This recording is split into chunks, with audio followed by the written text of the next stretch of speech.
ఇప్పుడు Iran operation డిమోన చేపడతాననగానే Gulf దేశాలన్నీ కూడా గజగజ వణికిపోతున్నాయి. ఎందుకంటే ఇజ్రాయెల్‌లో ఒక రహస్య అణుకేంద్రం ఉంది.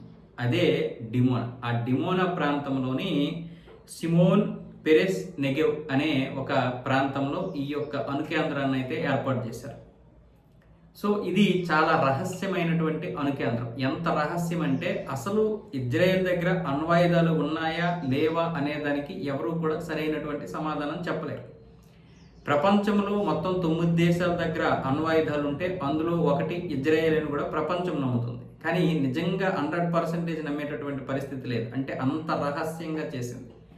1958వ ప్రాంతంలో దీన్నైతే ఫ్రాన్స్ సహాయంతో ఈ యొక్క అణు రియాక్టర్ని తయారు చేసింది.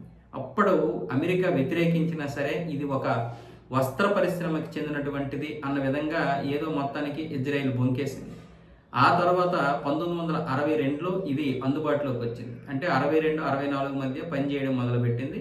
ఆ తర్వాత అఫీషియల్గా ఇదైతే ఉంది. కానీ ఎంత రహస్యం అంటే ఇంకా అంత రహస్యంగానే ఉంచింది. ఎక్కడ కూడా బయట ప్రపంచానికి తెలియనివ్వడం లేదు. ఎన్ని అణ్వాయుధాలు ఇజ్రాయెల్ దగ్గర ఉన్నాయన్న విషయం మీద కూడా ఎవరికి ఎటువంటి క్లారిటీ లేదు. మిడిల్ ఈస్ట్లో అణ్వాయుధాలు కలిగినటువంటి ఒకే ఒక దేశం ఇజ్రాయెల్.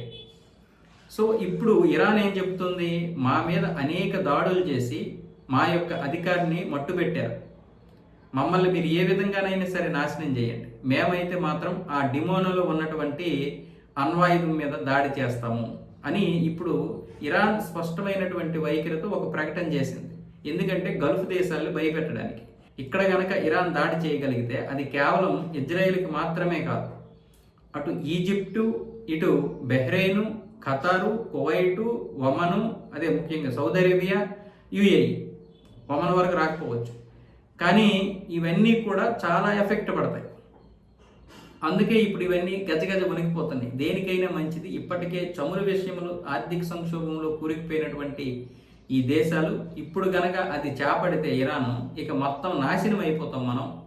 ఇప్పటికైనా సరే యుద్ధం ఆగాలి అన్న విధంగా అమెరికా మీద ఒత్తిడి తీసుకొస్తున్నాయి. ఇరాన్ కూడా అందుకే ఈ ప్రకటన చేసింది. ఎందుకు అంటే ఈ దేశాలన్నీ ఇంకా తీవ్రంగా అమెరికా మీద ఒత్తిడి తీసుకొచ్చి యుద్ధాన్ని ఆపుతాయి అని.